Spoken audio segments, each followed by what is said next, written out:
আসসালামু আলাইকুম, শুভ বিকাল। দেখতেই পাচ্ছেন আমার পিছনে বিজনা নদী। আমি আজ থেকে 4 মাস আগে একটা ভিডিও দিয়েছিলাম, আপনারা দেখবেন। তখন গাংটা একেবারে শুকিয়ে গিয়েছিল, তখন কোনো পানি ছিল না, একেবারে কম পানি ছিল।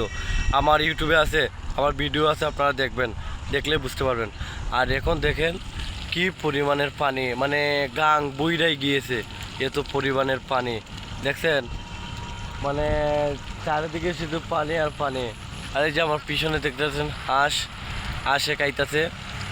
আর গাংটা অনেক বিশাল বড়। কয়েকদিন আগে তো আমি আপনাদেরকে দেখাছিলাম যে 4 মাস আগে গাং একবারে ছোটো ছিল, পানি ছিল না। আর এখন দেখেন কি বড়, মানে পানি বিশাল পানি। বিজনা নদী, এটা আমাদের আমাদের বাড়ির পাশেই বিজনা নদী।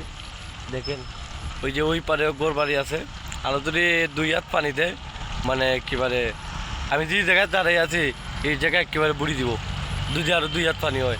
তো ধন্যবাদ সবাইকে, ভালো থাকবেন।